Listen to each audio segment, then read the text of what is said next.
Señores legisladores, las reformas al Código Orgánico General de Procesos no son una reforma más para maquillar los errores en un código sustancial para garantizar sobre todo los derechos a la tutela judicial efectiva y al debido proceso.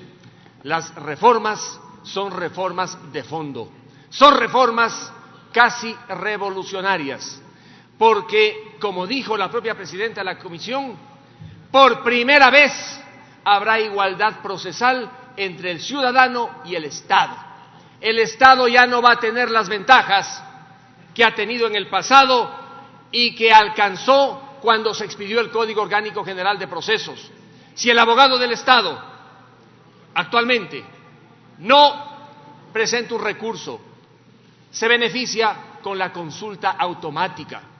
Si el abogado del Estado no impulsa el proceso, jamás al Estado se le puede declarar el abandono. En cambio, ¿qué pasa con el ciudadano? Si su abogado no impulsa el proceso, se declara el abandono. Si no deduce un recurso de apelación, no se beneficia de ninguna posibilidad de la consulta. Consecuentemente, vamos con esta reforma a colocar en igualdad procesal al ciudadano y al Estado.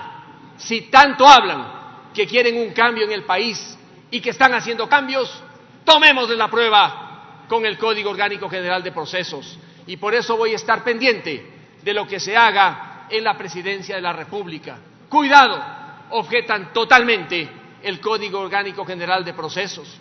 Parcialmente se podría aceptar alguna objeción, pero totalmente, como dicen algunos, ya no sería una cachetada más a la Asamblea, sino el desconocimiento a este gran esfuerzo para establecer la igualdad procesal entre el ciudadano y el Estado. Basta ya de que el Estado tenga tantas ventajas y tantos privilegios procesales frente al ciudadano ecuatoriano. Por eso es importante que si alguien impugna a nivel tributario una glosa, no tenga la obligación de caucionar. Especialistas en esta materia han dicho que con la nueva modalidad oral en el ámbito tributario, esa caución ya no es necesaria. Y lo mismo en los procesos coactivos. Si el Estado quiere cobrar, que cobre, pero que no le coloque en una posición servil al pobre ciudadano de tener que caucionar para defenderse. Vamos a esos cambios que son importantes para tener en el país una nueva realidad procesal. El recurso de revisión. Yo soy el autor del recurso de revisión. Y soy el autor luego de haber consultado a los procesalistas de mayor prestigio de este país. Presenté el proyecto y el recurso de revisión, con algunas modificaciones, está incorporado en el proyecto. Hasta el momento, ningún procesalista ha cuestionado el recurso de revisión en materia no penal, porque ese recurso existe en todas las legislaciones comparadas. Si se dicta una sentencia fraudulenta y luego de algún tiempo aparece que esa sentencia fue fraudulenta y detectan esa falta los propios jueces, se puede abrir el recurso de revisión en la Corte Nacional, porque hay una sentencia que ha declarado que la sentencia es fraudulenta. ¿Cómo se le puede perjudicar a alguien con una sentencia de por vida sabiendo que fue fraudulenta? ¿Dónde está el problema y la preocupación? En el numeral 3, porque allí se dice que cabrá el recurso de revisión cuando haya sentencias o laudos de cortes o tribunales internacionales. ¿Cuál es la gran preocupación? El señor Pablo Fajardo en un Twitter me acusa de que yo quiero beneficiar a una empresa extranjera. Quiero decirle con el mayor respeto a este señor que el proyecto se presentó hace varios meses, antes inclusive de que se conozca este famoso laudo arbitral de la Corte de La Haya. Por lo tanto, es un asunto anterior. Pero quiero que ustedes reflexionen sobre lo siguiente. En este artículo se habla también de sentencias internacionales. ¿Cuáles? Aquellas que se dictan en el Sistema Interamericano de Derechos Humanos.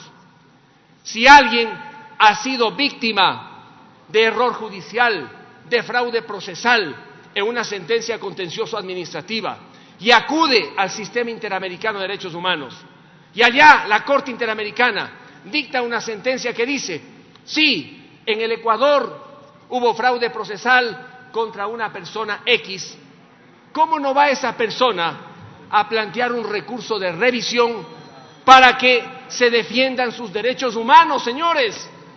¿Cuántos en este país han sido víctimas de esas sentencias? Entonces, esa es la razón, una de las razones para que se pueda interponer el recurso de revisión, defender los derechos humanos de nuestra gente cuando hay una sentencia de la Corte Interamericana de Derechos Humanos. Pero si la preocupación es por los laudos, que es un asunto diferente, allí, como ha dicho la propia presidenta de la Asamblea, se podría redactar de tal manera que aquellos que se han beneficiado con la sentencia de sucumbíos, con la cual no estoy, por cierto, de acuerdo, pero es una sentencia que existe en el país, no tengan temor alguno de que a través del recurso de revisión ya se va a revisar esa sentencia. Es cuestión, señores, simplemente de ampliar, redactar, pero no podemos eliminar este derecho porque pensemos en lo que va a pasar con aquellos otros que han sido víctimas de fraude procesal en el país, en la vía no penal, y hay una sentencia de la Corte Interamericana de Derechos Humanos. ¿Cómo no van a poder presentar un recurso de revisión para que sus derechos humanos sean plenamente garantizados y respetados? No incendiemos el asunto, más aún si no conocemos cómo opera el arbitraje internacional. Yo algo conozco y por eso opino. Consecuentemente, señores, como ha dicho la presidenta de la Asamblea, el recurso de revisión es sumamente importante porque garantiza derechos, le facilita a la gente que ha sido perjudicada para que pida la revisión, no en una instancia más. Para activar el recurso de revisión se necesita que haya sentencia previa que declare el fraude, la falta, el vicio, todo aquello que en la práctica lesiona a un litigante.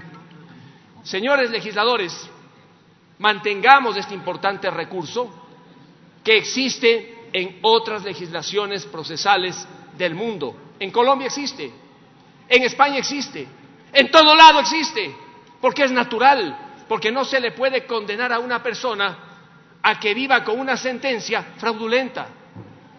Y para que no haya preocupación alguna en el tema de los afectados de la Amazonía, es cuestión de hacer la salvedad precisa para que no haya discusión, no haya preocupación. Tranquilo, amigo Fajardo, aquí no se trata de favorecer a nadie, sino de defender los derechos humanos de la gente. Y yo al menos, por los derechos humanos de la gente, me juego, porque los derechos son siempre fundamentales y merecen todo tipo de defensa. También, señores legisladores, lo importante de este proyecto está en el hecho de que el derecho a la tutela judicial efectiva, en su primera fase, la de acceso, se garantiza plenamente. Con estas reformas ya no habrá juez que archive demandas porque en la demanda no estaba el nombre completo, porque una de las 45 pruebas o medios de prueba anunciados tenía algún defecto. Es que los jueces se dedicaron a archivar las demandas porque era un buen negocio judicial. Demanda archivada significaba proceso terminado y le daban puntos al juez. Y por esa razón los jueces se dedicaron a archivar demandas y a impedir que la gente acceda a la justicia. Y llegaron a lo peor, archivar contestaciones. Le demandan a una persona, la persona contesta y el juez dice, en la contestación hay defectos, archivada la contestación. Imagínense ustedes, archivada inclusive la contestación. Por esa razón se han hecho tales cambios para que los jueces no tengan ningún tipo de poder arbitrario para archivar demandas o archivar contestaciones. Claro que si están muy mal planteadas, podrá pedir que se completen o aclaren, pero no archivarlas dejando en la indefensión a la gente. Y también, señores legisladores, en el recurso de casación. Resulta que los conjueces tienen competencia legal para inadmitir los recursos de casación. Y hay conjueces que valoran el fondo de la argumentación del recurrente. Prácticamente dictan una sentencia anticipada e inadmiten con un auto el recurso de casación. ¿Qué le queda al afectado? Pedir la revocatoria. le niegan la revocatoria y lo único que puede hacer es acudir a la Corte Constitucional en virtud de una acción extraordinaria de protección. ¿Cuántos recursos de casación han sido inadmitidos?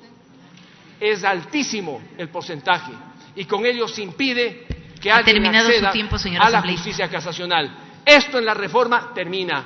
Ya no podrán los conjueces inadmitir alegremente recursos de casación. Señora Presidente y señores legisladores, es una reforma, como dije, prácticamente revolucionaria. Queremos cambiar el sistema procesal y es una reforma ampliamente consultada, no es inventada. Por esa razón, yo espero que cuando se vote el proyecto que presentará la Presidenta, todos tengan confianza en que están contribuyendo al mejoramiento de la realidad judicial en nuestro país. Muchas gracias. Muchas gracias.